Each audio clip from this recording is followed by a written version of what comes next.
আপনার সঙ্গে একটা কথা ছিল। কি বলুন? আপনি কি কলেজে পড়েন? হ্যাঁ। আর্টস, কমার্স না সায়েন্স? আর্টস। কেন বলুন তো? না মানে ওই খুব সুন্দর, একদম মিলে যাচ্ছে। মিলে যাচ্ছে? কি মিলে যাচ্ছে? না মানে ওই একটা বর্ণনা পেয়েছিলাম আমি, সেই অনুযায়ী ঠিক মিলে যাচ্ছে। কার সাথে? আমার সাথে? হ্যাঁ, না না মানে ওই কলেজের সাথে। খুব সুন্দর সুন্দর, যা শুনেছিলাম তার থেকে অনেক সুন্দর। আপনি খুশি তো? কি?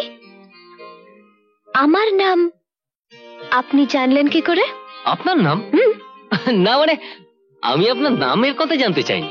ও, আমি বলছিলাম যে আপনাদের এত সুন্দর কলেজ দেখে বাইরের একজন লোকের এত ভালো লাগলো, সেটাতে আপনি খুশি কিনা সেটা জানতে চেয়েছি। কিন্তু কেন? আপনি কি কলেজে ভর্তি হবেন নাকি? ভর্তি হতে পারলে মন্দ কি, অবশ্য এমএ পাশ করার পর আবার নতুন করে শুরু করবার অনুমতি যদি পাওয়া যায়। কি বলছেন আপনি? আমি তো কিছুই বুঝতে পারছি না। আচ্ছা, আমরা এখানে দাঁড়িয়ে দাঁড়িয়ে কথা না বলে আমরা তো যেতে যেতেও কথা বলতে পারি। আপনি তো সল্টলেকে থাকেন। আপনি আপনি কে বলুন তো? আমার সম্পর্কে এত কথা আপনি জানলেন কি করে? বুঝতে পারছি, আমি বুঝতে পারছি। এরপর আপনি আরো বেশি রেগে যাবেন, হয়তো চিৎকার করে লোকজন জড়ো করবেন। আজ এই পর্যন্ত থাক। শুনুন, আমার পরিচয়টা আপনি জানতে পারবেন, এইটুকু বলতে পারি, অবশ্যই জানতে পারবেন। চলি, গুড বাই, টাটা। আশ্চর্য লোক তো, নিজের পরিচয় দিল না, অথচ কৌশলে আমার নাম জানিয়ে দিল। আমি কোথায় থাকি তাও বলে দিল। আর একটু কথা বললে হয়তো বাবার নামও বলে দিত। কি ব্যাপার বলো তো? আমি তো আজকেই তোমাকে টেলিফোন করতে যাচ্ছিলাম। আমার ছেলে অমিত আজ বম্বে থেকে এসেছে। তাই নাকি? অমিত, অমিত, আসছি। কিছু বলছো বাবা? দেখ তো চিনতে পারিস কিনা। আরে কাকু। বেঁচে থাকো বাবা, বেঁচে থাকো, বেঁচে থাকো। বসে। তা তোমার চাকরি বাকরি কেমন চলছে? ভালো, খুব ভালো চলছে। আমাদের আরো অনেক নতুন ব্রাঞ্চ খুলেছে, তা কোম্পানি হয়তো আমাকে বিদেশে ওদের ব্রাঞ্চ অফিসে পাঠিয়ে দিতে পারে। Good, very. স্যার বোম্বে থেকে আপনার ফোন এসছে। কাকু আমি একটু আসছি। এসো বাবা। বাবা আসছি। এসো। কি জামাইকে কেমন লাগলো? জামাই? এই শালা মারামারি হয়ে যাবে কিন্তু। এরই মধ্যেই ভুলে গেছো তোমার মেয়েকে আমার ছেলের হাতে তুলে দেবে, আমরা বন্ধু থেকে বেয়াই হয়ে যাব। তা বেয়াই, আমার ছেলেকে কিরকম দেখলে বল? অমিত তোমার হীরের টুকরো ছেলে। আরে চাকরি পেতে না পেতেই বাড়ি গাড়ি বাবুর্চি বেয়ারা কত ফেসিলিটি যে পেয়েছে, এখন তোমার বিদেশ যাবার অফারও পেয়ে গেছে। তোমার মেয়ে শালা সুখেই থাকবে। ওরা সুখী হলেই তো আমাদের সুখ। হবে না মানে? অবশ্যই হবে। আমার ছেলে যে সুখী হবে তা আমি জেনেই গেছি। কিভাবে? আমার ছেলেকে আজ তোমার মেয়ের কলেজে পাঠিয়েছিলাম, সে গিয়ে তোমার মেয়েকে দেখে এসেছে, আর মুখ দেখে মনে হলো খুব পছন্দ হয়েছে তোমার মেয়েকে। কিন্তু এই ছেলের আর এই দুই বেয়ের পছন্দ হলে তো হবে না, বেয়ানেরও তো পছন্দ হতে হবে। তাছাড়া মেয়ের পছন্দেরও তো একটা ব্যাপার আছে। ঠিক আছে, অমিতকে একদিন আমাদের বাড়িতে নিয়ে গেলেই হয়। তাছাড়া অমিতকে অপছন্দ করবে কে? তার চেয়ে এমন একটা কিছু যদি করা যায় যাতে বেয়ান আর খুশি আগের থেকে মনস্থির করে রাখতে পারে। ঠিক বুঝলাম। তুমি শালা কিচ্ছু বোঝো না। ছবি তুমি বেয়ান আর খুশি মাকে দেখাবে, আমি অমিতের একখানা ছবি তোমাকে দিয়ে দিচ্ছি। দেখো দেখো, একেবারে সোনার টুকরো ছেলে। আমাদের খুশি মামনের ভাগ্যটাই ভালো। কি হলো, তুমি কিছু বলছো না যে? পছন্দ হয়নি? এমন ছেলেকে কি পছন্দ না হয়ে পারে? শুধু তোমার পছন্দ হলেই তো হবে না, খুশিরও পছন্দ হতে হবে। খুশি কোথায়? ডাকো তোমার মেয়েকে। আচ্ছা, তোমার মেয়েকে এতই বেহায়া যে তোমার সামনে এসে নিজের পছন্দ অপছন্দের কথা বলবে? সে আমি একসময় জেনে নেব। ভালো বেতনের চাকরি, গাড়ি আছে, বাড়ি আছে, আবার বিদেশে পোস্টিং হওয়ারও চান্স আছে। খুশি মা আমাদের বিদেশে ঘুরে ঘুরে আনন্দেই থাকবে।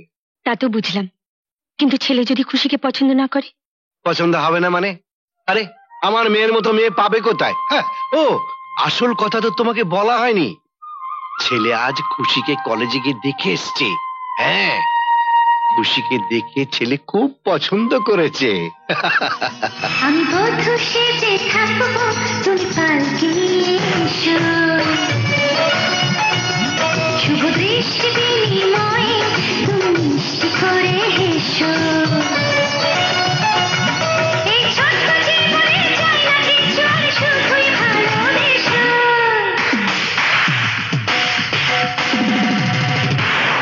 আমি বধূ সেজে থাকবো, তুমি পালকি এসো। শুভ দৃষ্টি বিনিময়ে তুমি মিষ্টি করে এসো। মাথা খারাপ হয়েছে তোমার?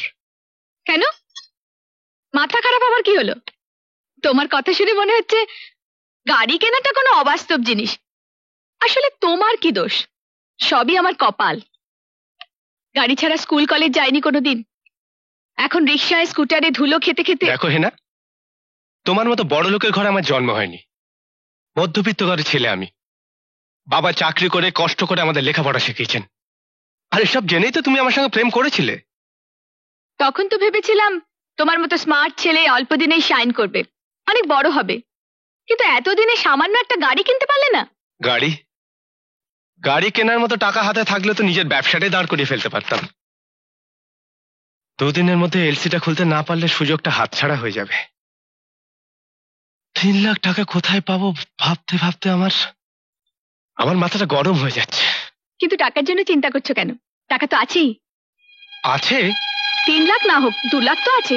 বাবার কাছে চাও, বাবার টাকা তো ব্যাংকেই পড়ে আছে। না না, বাবা ও টাকাটা খুশির বিয়ের জন্য রেখেছেন। আহা, টাকাটা তুমি তো উড়িয়ে দিচ্ছ না, ব্যবসায় লাভ হলে ফিরিয়ে দিও। তা অবশ্য ঠিকই, দেখি কালকে বাবাকে বলে। কি যে সব শুরু করেছো না তুমি? এসব দুইটুরি খোলো তো হাত থেকে।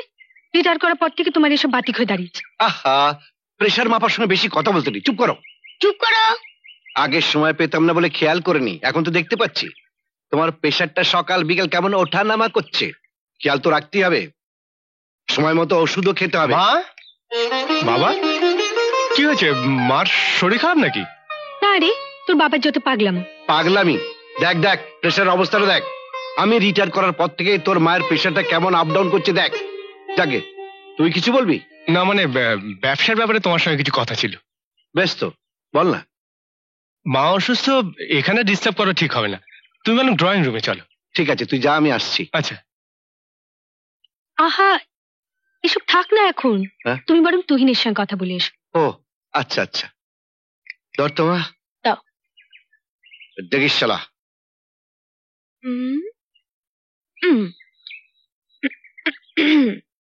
এই, এসব আবার কি হচ্ছে? নে এসব দই টরি খোল, আমার রান্নাঘরে এক গাদা কাজ পড়ে আছে। ওফো, তুমি কদিন বিশ্রাম নাও তো মা। রান্নাঘরের জন্য তো আমি আছি, বৌদি আছে। তুই আছিস মানে? কলেজ নেই তোর? রামুটা আবার কি করছে কে জানে। একটু পরে আবার তোর বাবার খিদে পেয়ে যাবে। জলখাবারের আগে কি আলোচনা বসলো কে জানে। টাকাটা আমি লোন চাইছি বাবা। লোন? হ্যাঁ, আসলে কোথাও কোনো ব্যবস্থা করতে না পেরে মানে সুযোগটা হাতছাড়া হয়ে গেলে। দেখ তুহিন, পৃথিবীতে সন্তানদের প্রতি যেমন বাবা মার কর্তব্য আছে, তেমনি সন্তানদেরও বাবা মার প্রতি কর্তব্য আছে। বাবা, তুই আমার কাছে ধার চাইছিস কেন? টাকাটা তোর প্রয়োজন, নিয়ে যা। তবে একটা কথা মনে রাখিস, আমার চাকরির জীবনের শেষ সম্বল এই 2 লাখ টাকা। এটা দিয়ে তো খুশিকে পার করতে হবে। তুমি এসব নিয়ে ভেবো না তো বাবা। খুশি তো আমারও ছোট বোন, আর তাছাড়া ব্যবসা হয়ে গেলে তোমার অ্যাকাউন্টে টাকাটা জমা করে দেবো। ঠিক আছে, আমি চেক লিখে রেখে দেবো, কাল সকালে গিয়ে উঠিয়ে নিস। আচ্ছা। তবে খুশির বিয়ের ব্যাপারটা কিন্তু মাথায় রাখিস। এমন আরো অনেক ভিডিও দেখতে এই চ্যানেলটি সাবস্ক্রাইব করে নিন এবং পাশের বেল আইকনটি প্রেস করে দিন।